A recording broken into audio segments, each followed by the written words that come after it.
खूंटी सिमडेगा के दो जिलों के सरकार आपके द्वार के इस कार्यक्रम में आए हुए सभी हमारे गांव देहात से माताएं, बहनें, नौजवान साथी सबका हार्दिक अभिनंदन करते हुए विशेषकर हमारे साथ मेहमान के रूप में आए हुए हमारे मंत्रिमंडल सहयोगी आदरणीय रामेश्वर उरांव जी,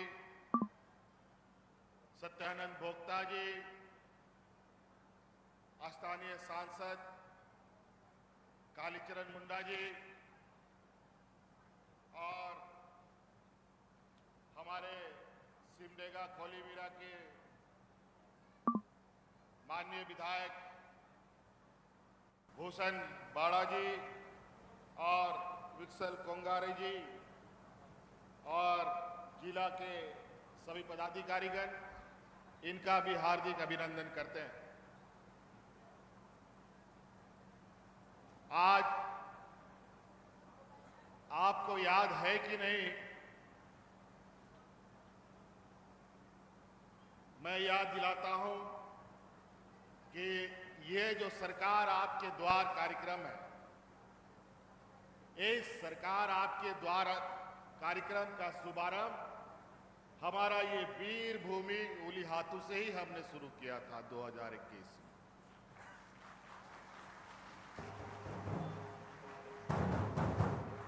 और ये हमारा छठे बार का दौरा है इस क्षेत्र में। हर एक बार हमने समय समय पर ये जानने का कोशिश किया कि हमारी जो सरकार है, जो हम हमेशा कहते हैं कि हमारी जो सरकार है ये रांची से नहीं बल्कि गांव से चलने वाली सरकार है। और इस विषय पर पदाधिकारी काम करते हैं कि नहीं करते हैं, इसको हम समय समय पर देखने के लिए पूरे राज्य में भ्रमण करते हैं। और आज सरकार आपके द्वार का चौथा चरण को लेकर हम यहां खूंटी और सिमडेगा के सीमावर्ती क्षेत्र पर हैं। क्योंकि दोनों जिला से लोगों को एक जगह इकट्ठा करना था, इसलिए बीच की जगह ये चुनी गई है। अब चूंकि समय बहुत कम है, अब कुछ ही समय बाकी है इस राज्य में चुनाव होना, लेकिन हम लोग आखिरी तक जो आपने हमें 2019 में जिम्मेवारी दी है, उस जिम्मेवारी का हम निर्वहन कर रहे हैं।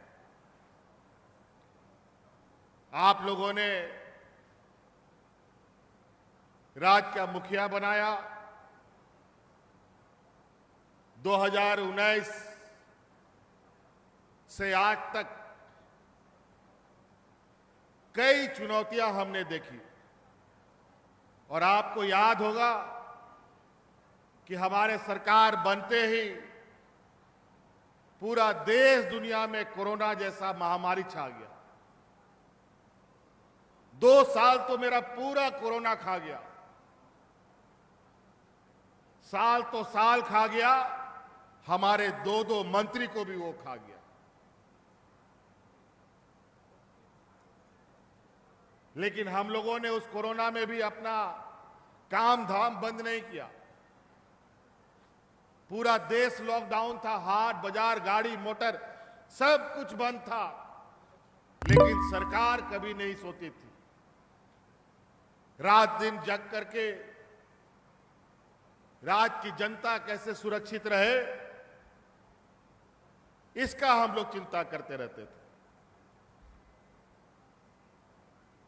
जब पूरा देश लॉकडाउन था, गाड़ी मोटर ट्रेन बस कुछ नहीं चलता था, हम लोगों का अनेक नौजवान घर परिवार का लोग अलग अलग राज्य में रोजी रोजगार के लिए जाता था, वो लोग भी घर नहीं वापस आ सक रहा था। उस समय यही आपका भाई, आपका बेटा, आपके परिवारजनों को कंधे में उठा उठा करके हवाई जहाज से ढो ढो करके आप लोगों का घर में पहुंचाने का काम करता था।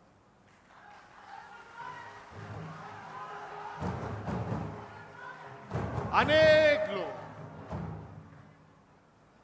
इस देश में सबसे पहले हमने अपने झारखंड वासी जो अलग अलग राज्यों में फंसे थे, कोई दिल्ली में, कोई कलकत्ता में, कोई मुंबई में, कोई महाराष्ट्र में, कोई तमिलनाडु में, कोई सात समंदर पार, वहां से भी लोगों को ढोके लाते थे। और हमारा देखा देखी धीरे धीरे और भी राज्य सब अपने अपने राज्यवासियों को लाना शुरू किया।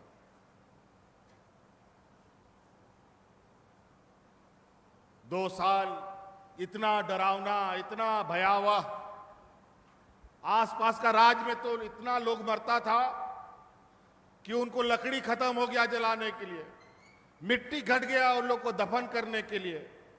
अपने परिवारजनों को वो लोग खेतों में, मैदानों में खुला छोड़ देते थे, चील कौवे और उनको खाते थे। इतना बुरा हाल था।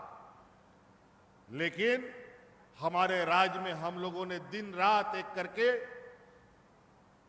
इस कोरोना से ऐसी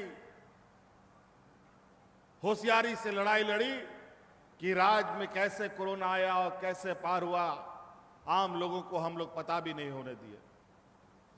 लेकिन इसमें हमारा दो मंत्री बेचारे मारे गए इस कोरोना के महामारी में। लेकिन हम लोग रुके नहीं, हम लोग काम करते रहे। और हमने पहले भी कहा था कि हमारा ये सरकार रांची से नहीं, गांव से चलने वाला सरकार है।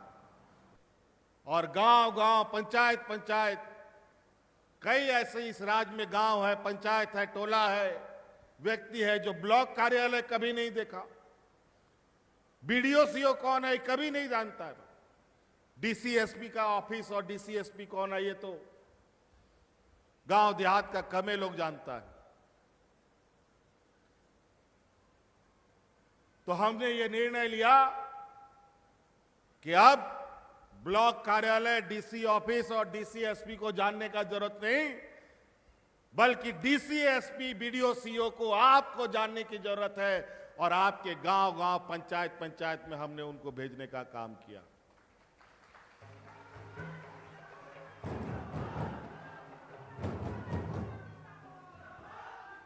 अनेकों आपको पता है 2021 का पहला पंचायत शिविर जब लगा तो इस राज्य में 50 लाख से अधिक समस्याओं के आवेदन हमारे पास आए। उन आवेदनों का भी समस्या का समाधान हुआ, कई स्थानीय स्तर पर हुआ, कई हेडक्वार्टर के स्तर पर हुआ, कई सरकार के स्तर पर हुआ। और धीरे धीरे जब हम लोग आगे बढ़े, चूंकि हमें पता है हमारा गांव देहात क्या है, हमारा गांव का लोग किन हालातों में जीता है, कितना अमीर है, कितना गरीब है, ये हम लोगों से बढ़िया कोई नहीं बता सकता। आज इसीलिए हम लोगों ने सबसे पहले इस राज्य के बूढ़े बुजुर्ग जो 2 वक्त के अनाज के लिए बेचारे तड़पते थे, डबल इंजन की सरकार में मुझे याद है कि यहां पर लोग राशन कार्ड में हाथ में ले करके लोग मरा था। लेकिन कोरोना जैसा महामारी 2 साल तक रहा, इस राज्य में एक भी व्यक्ति को हमने भूख से नहीं मरने दिया।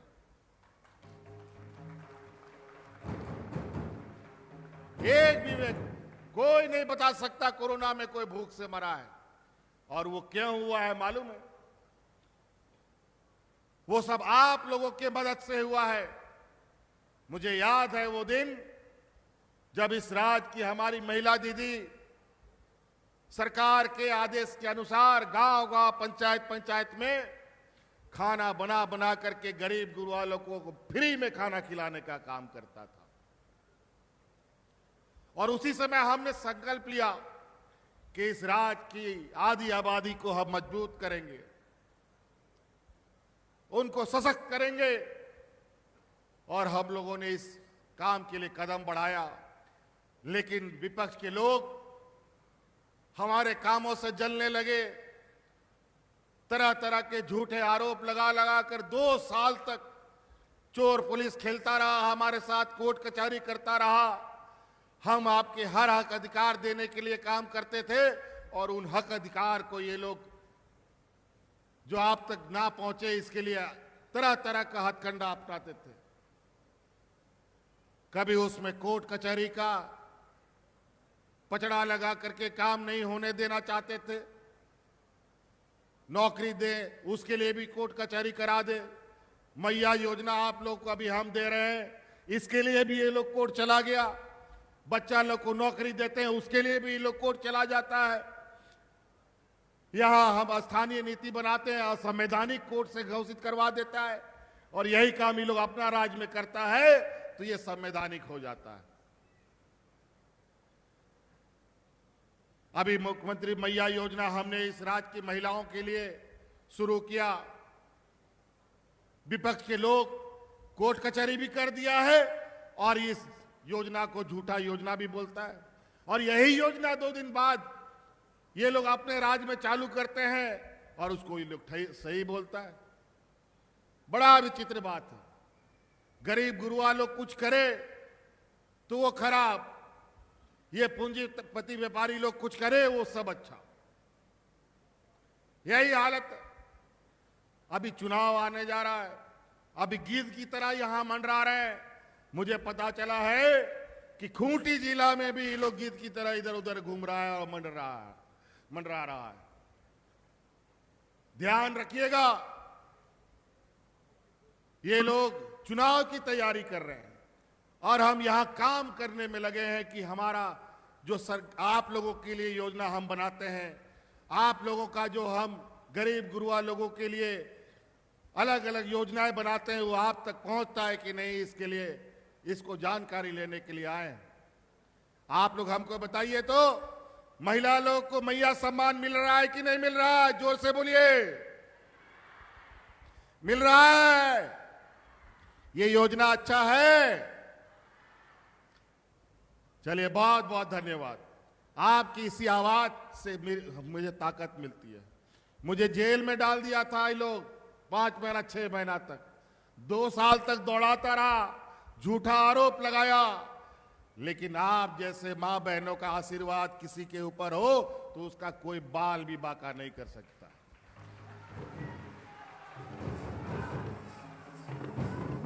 अब तो बाल क्या बांका करेगा, अब तो बाल भी मेरा लंबा करवा दिया है, दाढ़ी भी उगवा दिया है। कोई बात नहीं, इन लोगों के साथ ये लोग पूरे राज्य में, पूरा देश का ये भारतीय जनता पार्टी का गिरोह यहां पर आकर के घुसने जा रहा है। हम लोग का इस राज्य में जितना जनसंख्या नहीं है, उससे आधा जनसंख्या इस राज्य में वोट को लूटने के लिए घुसाने का तैयारी कर रहा है। अभी बड़ा बड़ा नेता आ रहा है, हिंदू मुस्लिम सिख ईसाई आदिवासी सरना दलित पिछड़ा का लड़ाई लड़ाने के लिए ये लोग माहिर हो गया है। लेकिन हम लोगों का एकता, हम लोग का सिद्धू कानू भगवान बिरसा मुंडा के पद चिन्हों पर चलने वाला ये राज, वीर भूमि ये राज, ना कभी किसी से डरा है, ना कभी किसी से झुका है, ना झुकेगा।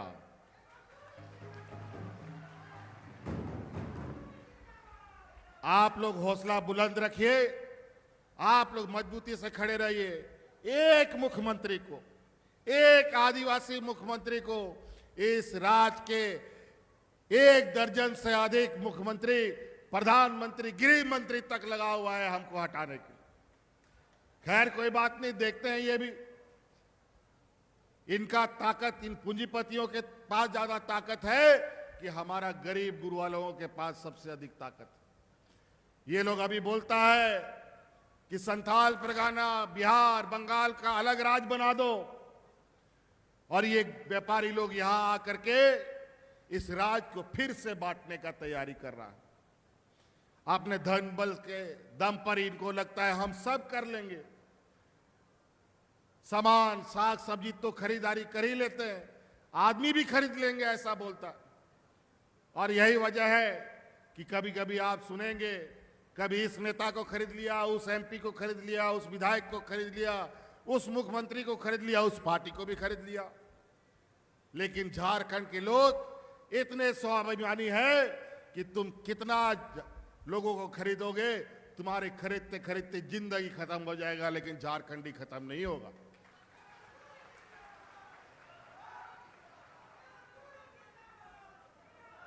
ये व्यापारियों और गरीबों की लड़ाई है।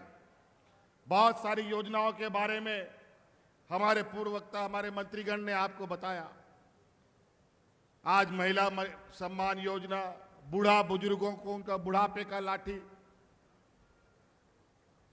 आज मैया सम्मान योजना क्यों हम लाए हैं? ये लोग बोलता है वोट लेने के लिए लाया है। अरे बेईमानो, तुम लोगों ने कभी गरीबों को तो कुछ दिया नहीं, बल्कि उल्टा खून सिरिंज से निकाल लिया और आज उनका अधिकार उनके घर द्वार पहुंचा रहे हैं, तो आपको तकलीफ हो रहा है। आज भी हमें मालूम है गांव देहात इतना गरीब है कि छोटा छोटा बीमारी या बच्चों की पढ़ाई के लिए गांव का गरीब ये महाजनों से उधार और पैंचा लेता है, कर्जा लेता है, और ये कर्जा कभी नहीं उतरता। हमारा लक्ष्य है, हमने शुरू कर दिया है कि आने वाला 5 साल के अंदर हम गांव-गांव का एक एक आदमी को इतना मजबूत कर देंगे कि किसी के सामने आपको उधारी लेने का जरूरत नहीं पड़ेगा, हाथ फैलाने का जरूरत कभी नहीं पड़ेगा।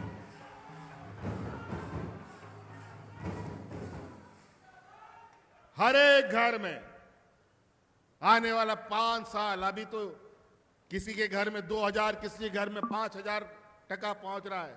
हर एक घर में 1-1 लाख रुपया पहुंचाने का हम आप लोगों से वादा करते हैं। और इसके लिए आज ही हमने पत्र लिखा है भारत सरकार को कि मेरा बकाया 1,36,000 करोड़ रुपया निकालो। अगर 1,36,000 करोड़ रुपया नहीं निकाल पाते हो तो उसका इंटरेस्ट ही हमें वापस करो, और जो हम 1,000 रुपया महिला सम्मान दे रहे हैं वो हम तुरंत 2,000 रुपये कर देंगे, बता देते हैं। लेकिन ऐसे नहीं देंगे, इसके लिए हमें लड़ना पड़ेगा। गरीब को कोई मांग के नहीं दिया है। आपका बेटा बैठा है, इसलिए आपके दरवाजे में बीडीओ सीओ जाकर के आपकी समस्या, आपका बही खाता बना रहा है। कितना आज यहां बैठी महिला है, घर बैठे इसका फॉर्म भर गया और उसको 1,000 रुपया बैंक खाता में चला गया। यही पहले एक वृद्धा पेंशन, एक विधवा पेंशन के लिए दलाल का चक्कर, बीडीओ सीओ ब्लॉक का चक्कर, पता नहीं कहां कहां चक्कर लगाता था, लेकिन वो कार्ड नहीं बनता था। लोग मर जाता था, लेकिन 1,000 रुपया उसको नहीं मिल पाता था बेचारा। लेकिन आज घर बैठे लोगों का कागज बनता है और घर बैठे ही उसको उसका बैंक में खाता में पैसा जाता है। किसी को कोई मेहनत नहीं करना पड़ता। नहीं तो कितना एड़ी चोटी होता था पहले, लोग कितना परेशान रहते थे। अब परेशानी की बात नहीं है। आज हमारा जितना सरकारी तंत्र है, ये सरकार किसके लिए है? ये सरकार जनता के लिए है। यहां के पदाधिकारी, यहां के कर्मचारी को जो तनख्वाह मिलता है वो आपकी सेवा के लिए मिलता है। और आज हम ये सुनिश्चित कर रहे हैं, ये गांव जाएंगे और आपकी समस्या का समाधान करेंगे। डबल इंजन की सरकार में कभी आप लोगों ने सुना है कोई पदाधिकारी गांव देहात में जाता था? लेकिन आज सड़क नहीं है, पुल नहीं है, फिर भी कोई बैलगाड़ी से, कोई मोटरसाइकिल से, कोई साइकिल से, कोई बोलेरो से जा करके आपकी समस्या का समाधान कर रहा है। आज इतना जल्दी ये आदत लगाना बड़ा मुश्किल है। ये अनवरत चलने वाला है। आज के दिन में कभी किसी पदाधिकारी का मुंह से जोहार सुने हो? कभी नहीं सुनता था, लेकिन आज हर पदाधिकारी जोहार बोलता है। और हमने सुनिश्चित किया है झारखंडियों का अभिवादन जोहार शब्दों से होगा, और आज हमारा विरोधी लोग भी वही करता है। आज देश का प्रधानमंत्री जी उलीहातू आते हैं, भगवान बिरसा मुंडा का जन्म स्थल जाते हैं, फर्जी मिट्टी का टीका लगाते हैं और यहां योजना का शुरुआत करता है। लेकिन जब आदिवासी दिवस होता है तो देश का आदिवासियों को कोई भी शुभकामनाएं ये लोग नहीं देते। ना देश के प्रधानमंत्री देते हैं, ना देश का राष्ट्रपति देते हैं, जबकि देश का आदिवासी राष्ट्रपति जी। ये हालत है हम आदिवासियों का। सरना धर्म कोड को लेकर के कितना जद्दोजहद हुआ, सरना धर्म कोड दो, सरना धर्म कोड दो। हम लोगों ने विधानसभा से पारित करके दिल्ली भेज दिया और उसमें इन लोगों ने धूल मिट्टी डाल करके और नीचे गड्ढा में डाल दिया। इसीलिए यही तो पूरा 5 साल हम तो लड़ते झगड़ते हम लोगों को पार करना पड़ा, फिर भी हम आप लोगों को तकलीफ नहीं होने दिए। हर आपके सुख दुख में सरकार खड़ी रही। आप लोगों का प्रधानमंत्री आवास पहले मिलता था, जिसको कॉलोनी आवास बोलते थे। इसका पैसा मांगते मांगते थक गए, नाक रगड़ते रगड़ते थक गए। कई बार हम दिल्ली गए, लेकिन इन लोग नहीं दिया। जब हम यहां आकर के उनके इनकार करने के बाद हमने संकल्प लिया कि हम अपने से अपने ताकत पर अपने गरीबों को आवास देंगे, और हमने अब आवास योजना शुरू कर दिया। और 2 कमरा का नहीं, 3 कमरा का आवास, उससे बड़ा आवास, उससे अधिक दाम का आवास बनाएंगे। छोड़ो आपका पैसा हम नहीं देंगे। जब उसको पता चला तो अभी कल परसों से इनको पता चला है कि हमको पता चला है कि कुछ पैसा प्रधानमंत्री आवास पर इन लोगों ने सरकार को भेजा है। हम बोले वाह, इतने दिनों के बाद याद आया। जब हम लोग मांगने गए तो हमारा पैसा बगल के राज्य में दे दिया, क्योंकि बगल के राज्य में चुनाव हो रहा था। ये लोग देने वाले लोग नहीं हैं, ये वाले लेने वाले लोग हैं, लूटने वाले लोग हैं। आज देख लीजिए महंगाई कितना चरम आसमान पर चल रहा है। नमक, तेल, दूध, दही, सब चीज में टैक्स लगा दिया। कागज, कलम, किताब, कॉपी, सब चीज में। आज गरीबों के लिए तो महंगाई ये हालत है कि किसी तरीके से एक बार पेट भर ले, यही बहुत बड़ी बात है। लेकिन आज उन गरीबों को हर संभव हम लोग का प्रयास है, रोटी, कपड़ा, मकान, तीनों चीजों को लेकर के हम लोगों ने जमीनी स्तर पर काम किया। डबल इंजन की जब इनकी सरकार थी तो 11 लाख इन लोगों ने राशन कार्ड डिलीट कर दिया, लेकिन हम लोग की सरकार बनी तो 20 लाख नया हरा राशन कार्ड बना करके हम लोगों ने गरीबों को बांटा। लेकिन इतना में काम नहीं होता है, ये लोग उसमें भी हमको परेशान किया। हरा राशन कार्ड के लिए जब हम सरकारी दुकान से राशन खरीदने जाते हैं तो ये लोग राशन नहीं देते हैं हमको, क्योंकि उसमें सस्ता थोड़ा मिलता है। कभी 1 महीना, कभी 2 महीना, कभी 3 महीना ना दे, और इसके चक्कर में गरीबों को भी हम लेट से अनाज हरा राशन कार्ड में मिल रहा था। फिर कभी दे कभी नहीं दे, यही हालत हो गया। लेकिन अब हम अपना तैयारी कर रहे हैं। या हम लोगों ने बड़े पैमाने पर चावल बनाने का फैक्ट्री को स्वीकृति दे दी है। अब हम इस राज्य का धान क्रय केंद्र, धान खरीद का जो अभियान चलता है, बहुत जल्द धान खरीद की व्यवस्था को हम तेज करेंगे, और जो हमारा फैक्ट्री बन रहा है उसी फैक्ट्री से चावल बना करके हम अपने गरीबों को देने का काम करेंगे।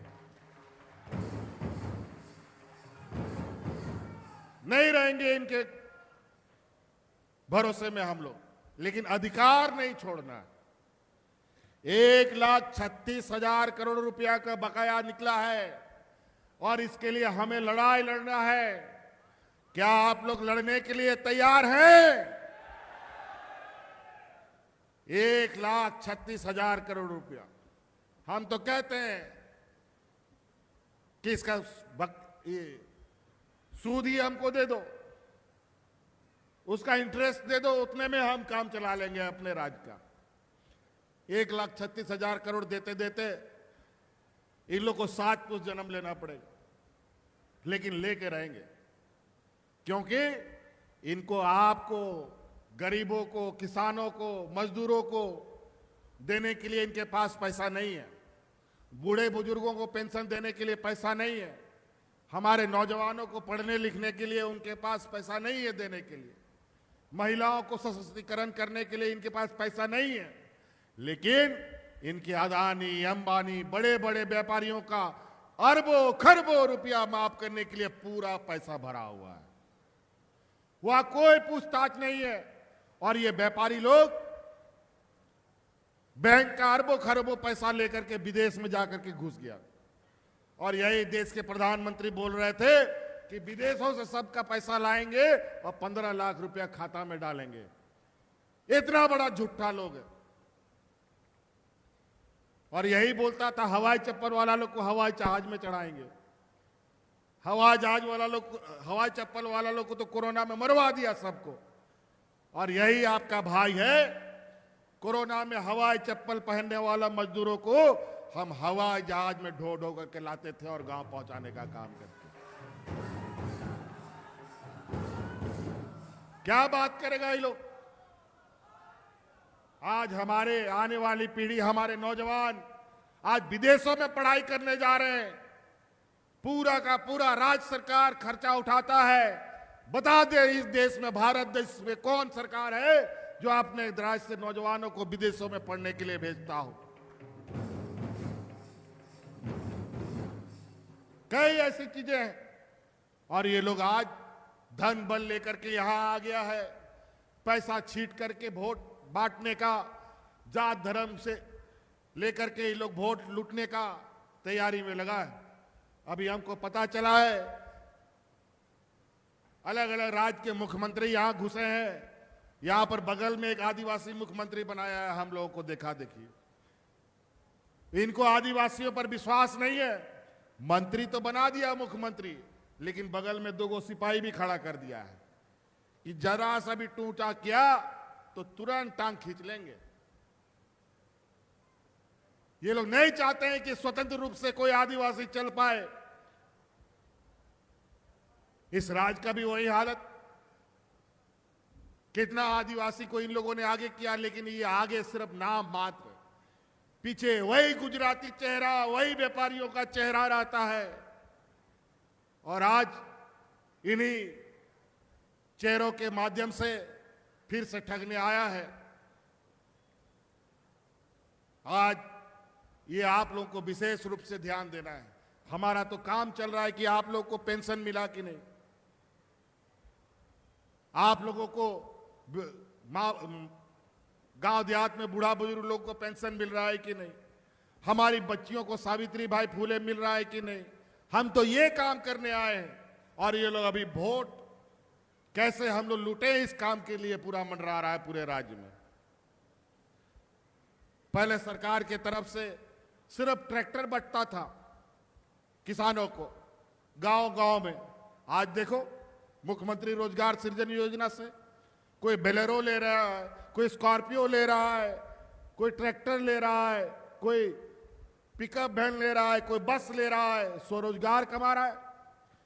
कई लोग कोई सीमेंट दुकान, कोई छड़ दुकान, कोई राशन दुकान खोलने के लिए सरकार से पैसा ले रहा है। ऐसा कभी होता था? आज अनेक लोग, और नौकरी तोकरी तो जो हो रहा है, जो पढ़ाई लिखाई कर रहे हैं बच्चे, उनको मिल ही रहा है।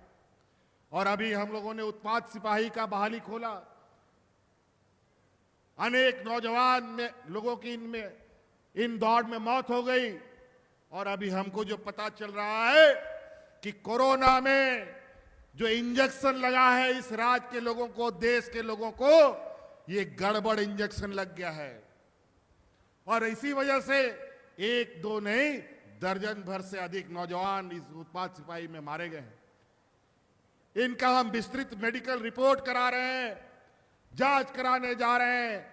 और जो अभी देश विदेशों से खबर आ रही है कि जिस दवा को पूरा दुनिया में बैन कर दिया गया था, पाबंदी लगा दी गई थी, वो दवा भारतवर्ष में बनता रहा और ये लोग उससे चंदा वसूलते रहे और इस देश के लोगों को ठगवा दिया है। वो दवा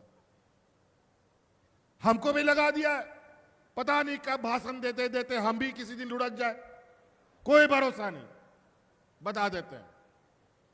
वो दवा भी फर्जी इन लोगों ने बनाया और इन लोगों ने इस पूरे देश के लोगों के साथ धोखा किया है। आज उसका परिणाम है, आज उत्पाद सिपाही में बड़े पैमाने में हमारे नौजवान मारे गए हैं और इसकी चोरी पकड़ी जाएगी। 100 दिन का चोर एक दिन जरूर पकड़ाता है, इन लोग तो रोजे पकड़ाता है।